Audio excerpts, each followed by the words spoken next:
Governor کا محاسبہ۔ حضرت سعید بن عامر رضی اللہ عنہ حضرت عمر فاروق رضی اللہ تعالیٰ عنہ کے دور میں ایک علاقہ کے گورنر تھے۔ اس وقت امیر المؤمنین شہر کے جامع مسجد میں جاتے اور عام لوگوں سے گورنر کی بات پوچھتے تھے کہ لوگوں تمہیں گورنر سے کوئی شکایت تو نہیں؟ جب حضرت عمر فاروق رضی اللہ تعالیٰ عنہ نے حضرت سعید بن عامر کی بات لوگوں سے پوچھا کہ گورنر سے کوئی شکایت تو نہیں، تو لوگوں نے جواب دیا 4 شکایتیں ہیں۔ تو حضرت عمر فاروق رضی اللہ تعالیٰ عنہ نے گورنر کو بلایا اور فرمایا 4 شکایتیں ہیں لوگوں کو آپ سے۔ پہلا شکایت یہ ہے کہ آپ لوگوں سے فجر کے وقت نہیں ملتے، اشراق کے وقت ملتے ہیں۔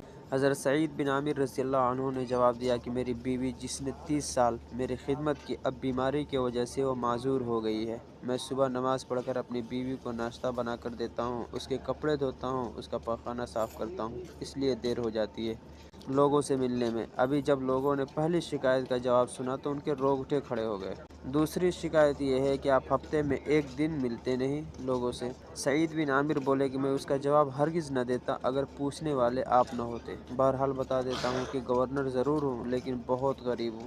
میرے پاس یہی ایک جوڑا کپڑا ہے جسے میں ہفتے میں 1 دن دھوتا ہوں، پھر سوکھنے تک میں اپنی بیوی کے کپڑے پہنتا ہوں، اس لیے لوگوں کے سامنے نہیں آتا۔ اس دن یہ سن کر عمر فاروق رضی اللہ تعالیٰ عنہ رونے لگے اور سعید بن عامر کے بھی آنسو جاری ہو گئے۔ تیسری شکایت یہ ہے کہ آپ رات کو ملتے نہیں۔ سعید بن عامر رضی اللہ عنہ بولے سارا دن مخلوق کی خدمت کرتا ہوں، میری داڑھی سفید ہو چکی ہے، مطلب کہ کسی وقت بھی مالک کا بلاوا آ سکتا ہے، اس لیے پوری رات اس رب ذوالجلال کی عبادت کرتا ہوں کہ کہیں حشر کے دن رسوا نہ ہو جاؤں۔ چوتھی شکایت ان لوگوں کی یہ ہے کہ آپ بے ہوش کیوں ہو جاتے ہیں؟ سعید بن عامر رضی اللہ عنہ بولے میں 40 سال کی عمر میں مسلمان ہوا، ان 40 سالوں کے گناہ یاد کر کے روتا ہوں کہ کیا پتہ میرا مالک مجھے بخشے گا بھی یا نہیں، خشیت الہی سے میں بے ہوش ہو جاتا ہوں۔ اے عمر، ان شکایتوں کے نتیجے میں جو میری سزا بنتی ہے مجھے دے دو۔